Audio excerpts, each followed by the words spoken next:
Welcome into Training Camp Insider presented by Gregory Industries. Nathan Zegura alongside Browns legend Bernie Kosar. And Bernie, it was a scorcher at the Cross Country Mortgage Campus again here today for the first day in pads. I like to say it was a scorcher. My brother, it is a scorcher as we're wrapping up as guys are coming off the field here. The cross country practice field today is steaming, but from a quarterback perspective, a gorgeous day to throw the ball without the wind. With the elements like this, the defensive line, I was hoping with the first day of pads and this heat would have slowed down. They were just as impressive as they were last week. Yeah, and it was fun to kind of hear the sounds. Kevin Stefanski saying before the practice today, they wouldn't tackle to the ground, they would be thudding, but Carson Schlesinger probably had the hit of the day where he met young rookie Dylan Sampson's a battle of the rookies in the hole, and it was just a shoulder that sent Dylan Sampson to the ground. And this kid with the retirement of Jordan Hicks, you know that you won't have Jeremiah Owusu-Koramoah. You need big things out of that 33rd pick, and he showed some physicality and speed to get in that hole and make that play. I concur all the above, and that was more than just a thud out there. And nice to see no injuries with that, but it's also super nice to see that type of aggressiveness. And just like I'm loving how effortlessly Joe Flacco throws the ball, I love how effortlessly Carson wiped him out on that. Oh, yeah. Be able to level a shoulder like that without full intensity, and the timing of it, almost like a perfectly swung golf swing. Exactly. Crack it. His hips and body position to wipe out him was really fun to watch. Yeah, there were definitely some highlights today. Practice ended with probably the biggest highlight of all. It was Shedeur Sanders working with the third team at this point. It was 4th and about 3 from midfield. He sees a bust in the coverage, makes a play, rolling out right, finds Sal Cannella, the tight end, for the touchdown, and that was the last play of practice. And I thought Shedeur Sanders had a very strong day. Didn't get as many reps as maybe we thought he might get with the ones, but when he got opportunities today, he was so accurate with the football, made good decisions, and you saw, I think, a very good day from your young quarterback. Yes, we did, and it's unfortunate that Kenny Pickett had the hamstring issue. We did not cause that after our interview on the weekend. Let the record state. But when something bad happens to one of us, it's a massive opportunity for somebody else.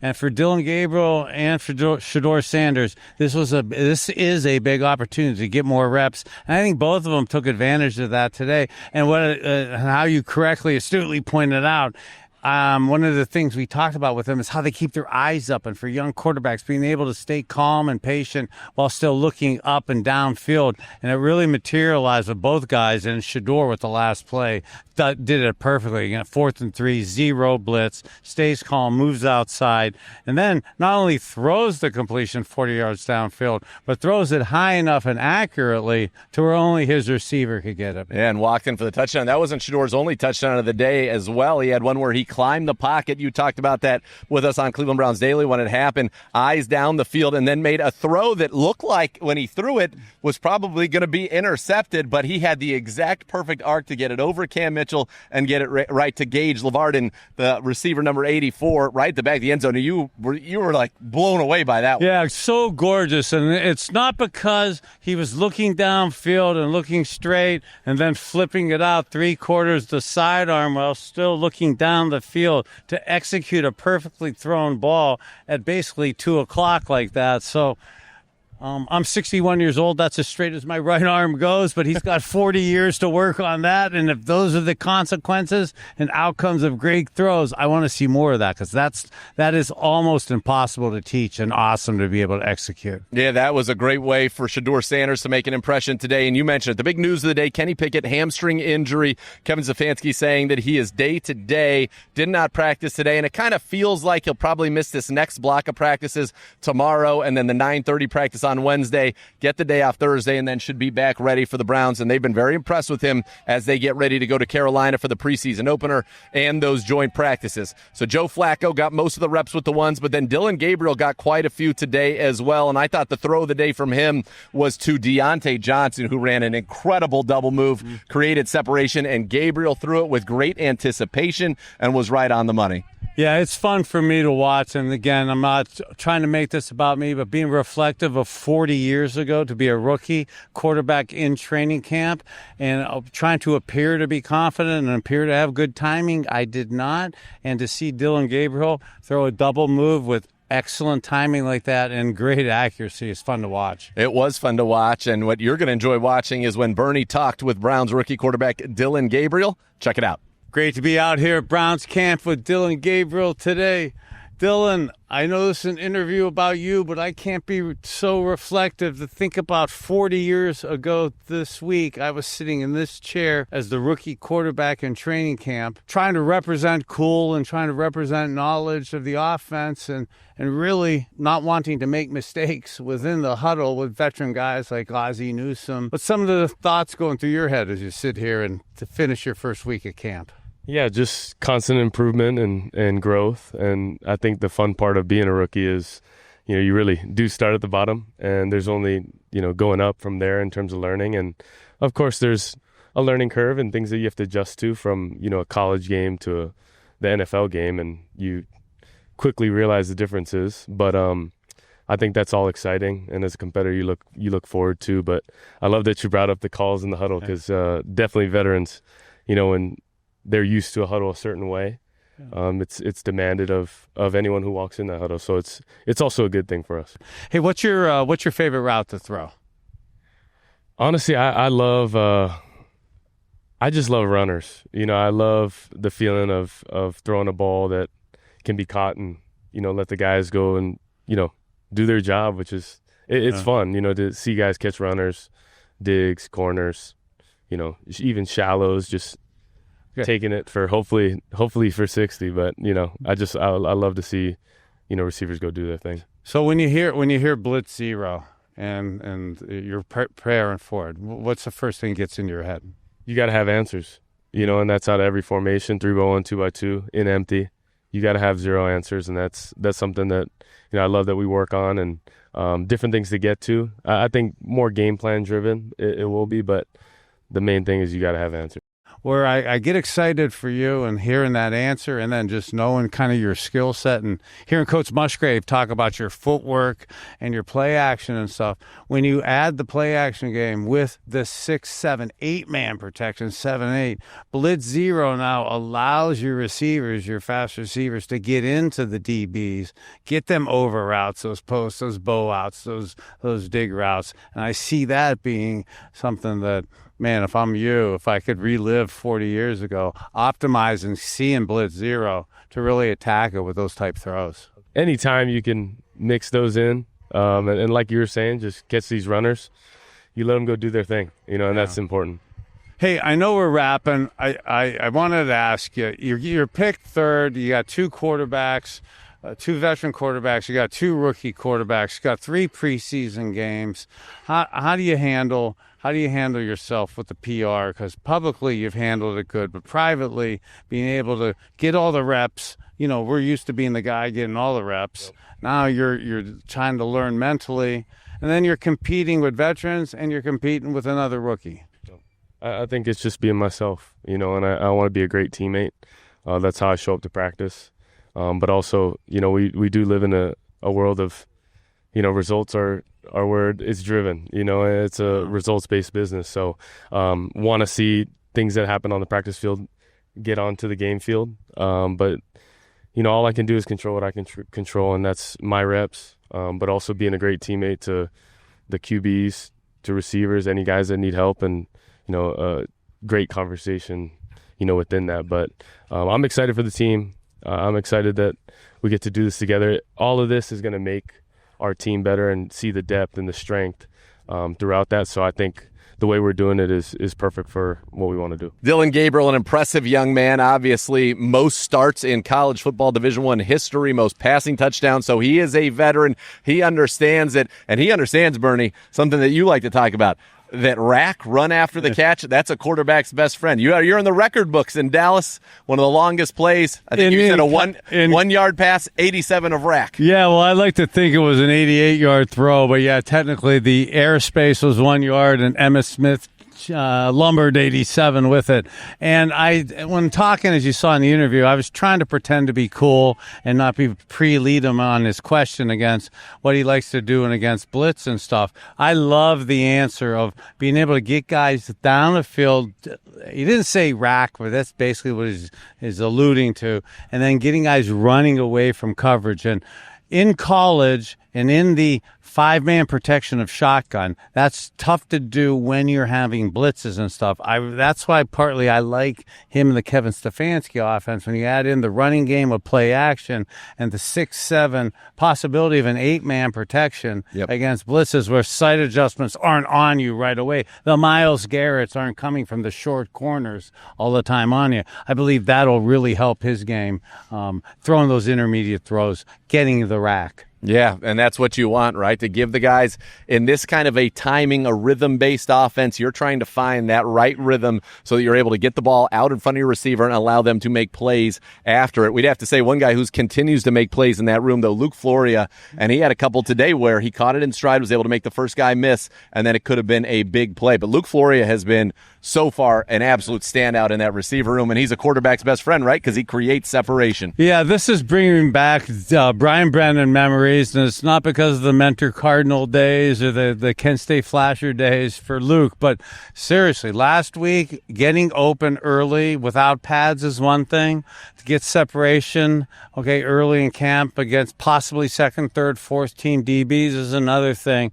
But for him not to be playing against top tier, the 1 DBs at times, and still, again, getting separation today. It's not becoming a thing that I think is luck. I could see this could be a staple and something that definitely needs more look. We're excited to see if he can keep this going into those joint practices and the preseason games. One thing he's been able to do is get open quickly, and that's been so important against the Browns' defensive front in this training camp, because even today with the pads on, no Myles Garrett, but Joe Tryon-Shoyinka, JTS, he continues to be impressive coming off the edge. McGuire, Alex Wright, Julian Okwara, Cam Thomas, they have been wreaking havoc on these quarterbacks, and there were multiple plays, again, today made in the backfield by our defensive front. Yeah, so as a complete homer for offensive football, this was incredibly disruptive with all the names that Nathan just articulately mentioned that are completely disruptive to our performance. And it's not an indictment of our offense.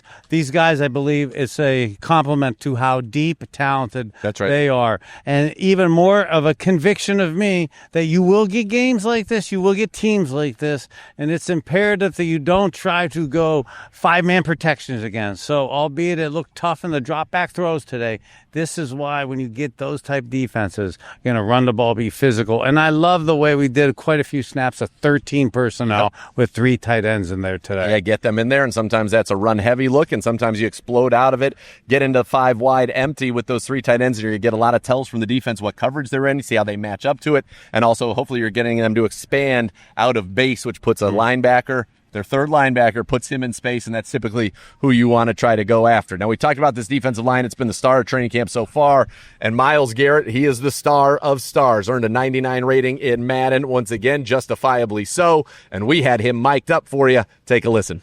Hey, we're here to win. You wake up in the morning, hey, you start the day off with a win, you end with a win. We in on the make. Come on. D-line on 3, D-line on 3, 1, 2, 3.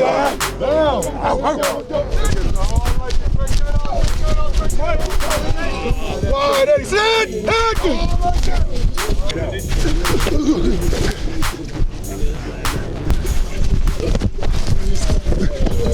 So fast, let's be physical, let's watch the ball. Here we go, Chip.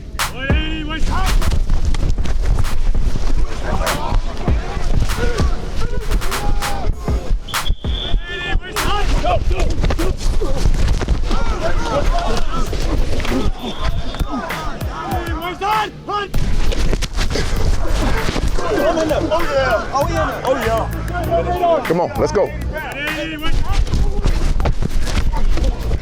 Finish! Cut him off!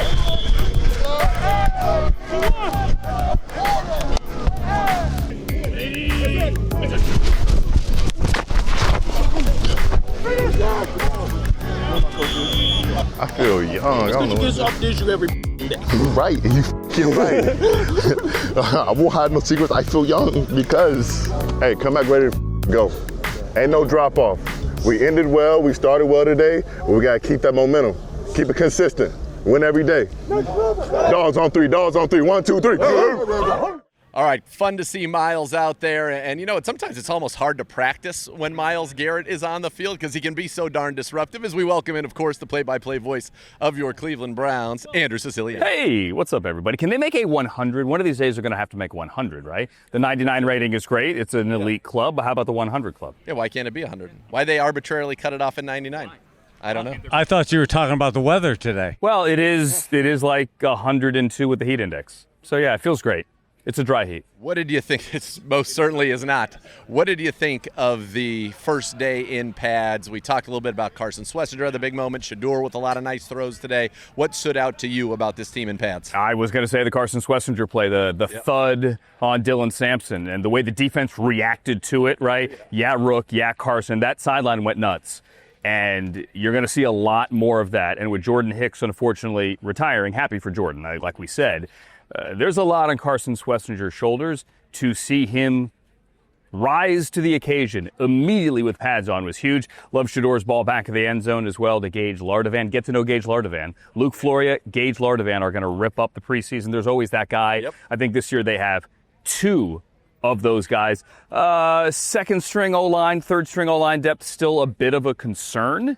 It is a little bit easier to practice with three quarterbacks as opposed to four. I think you guys would certainly agree on that. I think it was a good first day, certainly, as they eased their way into it the first half of practice, but I think put their foot on the gas a little bit on the second half. Yeah, and one thing I noticed compared to last year and years past with Kevin Stefanski, they did a lot more in the first day in pads than we saw, certainly when we were at the Greenbrier the last couple of years. A lot of 11-on-11 periods. Now, no tackling to the ground, just setting up, but Kevin Stefanski talked about wanting to callous the mind, callous the body, and I think we're seeing a more intense training camp, and I think it's appropriate. Yeah, and by your awesome synopsis of the day, you could see how accurate you are with that because so many things happened today and so busy. And as painful as this 102 heat index is, I absolutely think it's going to play great dividends for our football team because in duressful punishment situations like this, doing all of the things that you just beautifully articulated, it gives you a chance. That's what training camp's for. Albeit, yeah, there are one or two balls on the ground today, not as many pre-snap penalties today, so we are getting better, but those are the type of things that happen in camp, and as painful as today is, I believe these type days really will condition us for the month of September. For sure. You mentioned Kenny Pickett. We talked about that. Obviously, that hamstring day to day. And it sounds like maybe he'll miss through Wednesday's practice. Could be back before that. But Joe Flacco got a lot of time with the ones today, threw an absolute dart to Caden Davis. He just makes it look easy. And then in other injury news, Jerome Ford back today. Didn't participate in the team drills, but that's big for a running back room that certainly needs it. And you and I have always been big Pierre Strong fans. I am eager to see him in this system again. Maybe run some outside zone. He had a good burst around left end, late in practice. People forget. Jerome Ford was like fourth or fifth in the NFL last year. Only had 100 and some carries in yards per carry. We're talking like Jahmyr Gibbs and Derrick Henry. Those are the only guys ahead of him.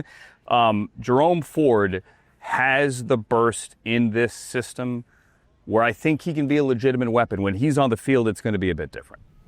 And as you pointed out with Joe Flacco making some of the throws to the receivers, yeah, unfortunately, the backup lines and the awesomeness of our D-line is making it disruptive to throw the ball in team drills and stuff. Yeah. But the couple times we do, to see Joe's effortlessly velocity and incredible accuracy with guys in his face at 18th year training camp, again, continues just to be really impressive. It is impressive. The Browns will be back at it again tomorrow at 2 o'clock.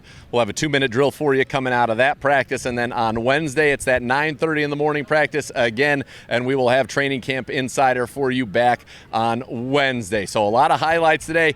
Couple from the rookies. Shedeur Sanders, couple big touchdowns. Carson Schlesinger, the hit of the day with that thud up in the hole. So a lot of good fun stuff here. More coming your way as Browns Training Camp rolls on.